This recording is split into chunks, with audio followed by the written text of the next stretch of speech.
৭৩ বছর বয়সী মহিলার গর্ভে সন্তান, কিন্তু ভ্রূণ রক্ত মাংসের নয়, পাথরের।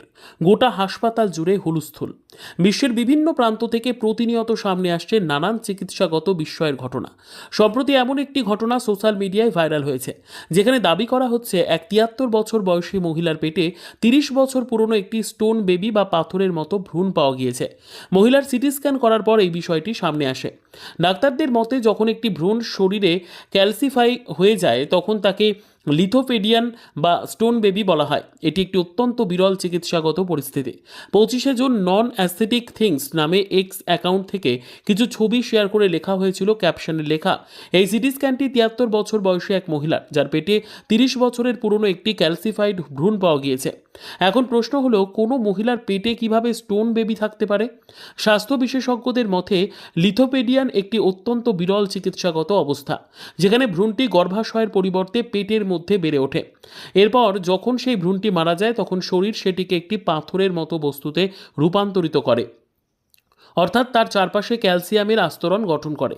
এটি ঘটে কারণ ভ্রূণটি তখন পেটের গহ্বরে বেড়ে ওঠে, তখন সেখানে পর্যাপ্ত রক্ত প্রবাহ থাকে না। সে কারণে মৃত ভ্রূণটি শরীর থেকে নিজে বেরিয়ে আসতে পারে না এবং শরীর সেটিকে একটি অচেনা বস্তু বা ফরেন অবজেক্ট হিসেবে চিহ্নিত করে। এরপর শরীরের ইমিউন সিস্টেম বা রোগ প্রতিরোধ ক্ষমতা তার চারপাশে ক্যালসিয়াম জমাতে থাকে, যার ফলে এটি ধীরে ধীরে পাথরের মতো শক্ত হয়ে যায় এবং একে বলা হয় স্টোন বেবি। 2013 সালে এবিসি নিউজ একটি ঘটনার কথা প্রকাশ করেছিল, যেখানে কলম্বিয়ার এক 82 বছর বয়সী মহিলার শরীরে 40 বছর পুরনো একটি স্টোন বেবি পাওয়া গিয়েছিল। ডাক্তাররা জানান, সেই ভ্রূণটি এত বছর ধরে তার গর্ভে ছিল। ক্লিভল্যান্ডের ইউনিভার্সিটি হসপিটালস কেস মেডিকেল সেন্টারের ডাক্তার কিম গ্যারসি বলেন, এই অবস্থা এতটাই বিরল যে চিকিৎসা বিজ্ঞানের ইতিহাসে মাত্র 300 বার এরকম ঘটনা নথিভুক্ত হয়েছে।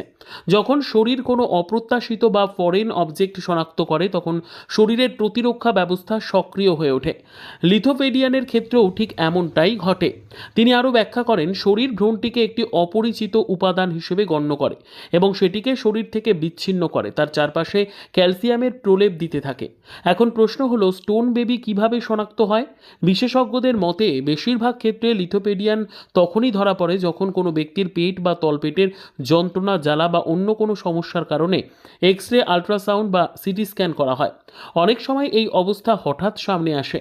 যখন কোনো বয়স্ক ব্যক্তি পেটে ব্যথা বা অস্বস্তির অভিযোগ করেন তখন ইমেজিং টেস্টের মাধ্যমে চিকিৎসকরা স্টোন বেবির উপস্থিতি শনাক্ত করেন।